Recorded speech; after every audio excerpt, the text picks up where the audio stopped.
got so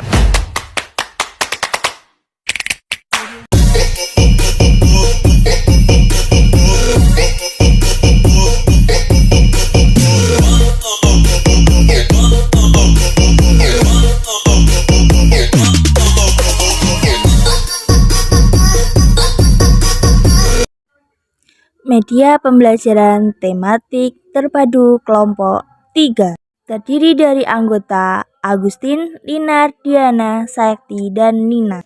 Yang pertama ada pengertian media. Menurut Ham Jojo, yang dimaksud media adalah semua bentuk perantara yang dipakai orang penyebar ide sehingga gagasan itu sampai kepada penerimanya. Kemudian ada menurut Blackshand Horalson yang berpendapat bahwa media itu saluran komunikasi atau medium yang digunakan untuk membawa atau menyampaikan suatu pesan, di mana medium itu merupakan jalan atau alat dengan mana suatu pesan berjalan antara komunikator ke komunikan. Dapat disimpulkan bahwa media adalah suatu alat atau sarana perangkat yang berfungsi sebagai perantara atau saluran jembatan dalam kegiatan komunikasi atau penyampaian antara komunikator, penyampai pesan, dan komunikan penerima pesan. Kemudian ada fungsi media. Fungsi media itu ada 7. Yang pertama, menyampaikan informasi dalam proses belajar mengajar. Yang kedua, melengkapi dan memperkaya informasi dalam kegiatan belajar mengajar. Yang ketiga, mendorong motivasi belajar siswa. Yang keempat, menambah variasi dalam penyajian materi ketika di kelas. Yang kelima, menambah pengertian nyata tentang suatu pengetahuan. Selanjutnya, memungkinkan siswa memilih kegiatan belajar sesuai dengan kemampuan, bakat, dan minatnya. Yang terakhir, mudah dicerna dan tahan lama dalam menyerap pesan atau informasi. Jenis-jenis media dalam pembelajaran terpadu meliputi ada media visual, yaitu jenis media yang memfokuskan indera penglihatan saat proses belajar mengajar. Contohnya seperti foto, poster, gambar, peta, grafik, film bingkai, dan gambar proyeksi.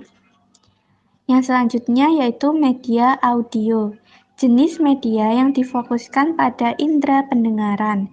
Contoh, tape recorder, radio, telepon, dan lain-lain. Yang selanjutnya media audio visual, media yang berupa audio visual yang dapat menampilkan suara dan gambar.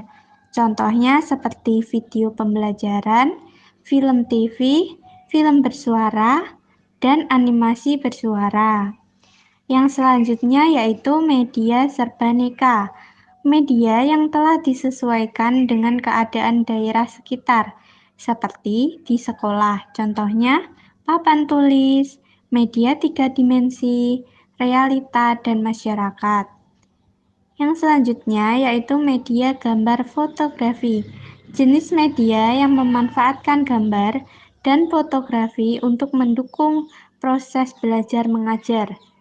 Dalam pembelajaran terpadu, penggunaan berbagai jenis media ini dapat membantu mencapai tujuan belajar yang efektif dan meningkatkan kualitas proses belajar mengajar. Yang selanjutnya adalah pemilihan dan pengembangan media dalam pembelajaran terpadu. Ada beberapa prinsip yang perlu diperhatikan dalam pemilihan media meskipun caranya dapat berbeda, yaitu yang pertama, harus ada kejelasan tentang maksud dan tujuan pemilihan tersebut. Tujuan ini misalnya apakah untuk keperluan pembelajaran, belajar kelompok, belajar individu, untuk sasaran anak-anak, dan sebagainya. Kemudian, kedekatan dengan media. Media yang akan dipilih harus dikenal sifat dan juga ciri-cirinya. Yang terakhir, adanya sejumlah media yang dapat dipertimbangkan. Karena pemilihan media pada dasarnya adalah proses pengambilan keputusan dari adanya alternatif-alternatif pemecahan yang dituntut oleh tujuan. Kemudian, dari sudut cakupan media pembelajaran dikelompokkan menjadi dua. Pertama, media pembelajaran dalam arti sempit. Dalam konteks ini, media pembelajaran hanya meliputi media yang dapat digunakan secara efektif dalam proses pembelajaran yang terencana.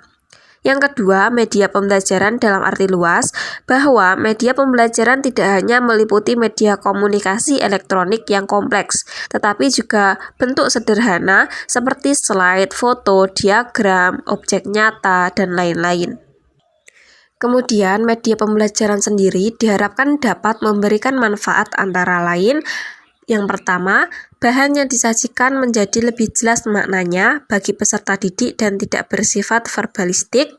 Kemudian yang kedua, metode pembelajaran lebih bervariasi. Yang ketiga, peserta didik menjadi lebih aktif melakukan beragam aktivitas. Yang keempat, pembelajaran lebih menarik. Dan yang terakhir, mengatasi keterbatasan ruang. Media pembelajaran meliputi berbagai jenis antara lain. Pertama, media grafis atau media dua dimensi seperti gambar, foto, grafik, atau diagram. Yang kedua, media model solid atau media tiga dimensi seperti model-model benda ruang, dimensi 3 atau diorama. Yang ketiga, media proyeksi seperti film strip, OHP. Yang keempat, media informasi, komputer, internet. Yang kelima adalah lingkungan. Keuntungan dari media pembelajaran antara lain dapat membangkitkan gairah belajar peserta didik. Kemudian, peserta didik berkembang menurut minat dan kecepatannya. Yang ketiga, interaksi langsung dengan lingkungan. Dan yang terakhir adalah memberikan perangsang dan mempersamakan pengalaman, menimbulkan persepsi akan sebuah konsep sama. Nah, yang terakhir adalah peran internet bagi pelajar.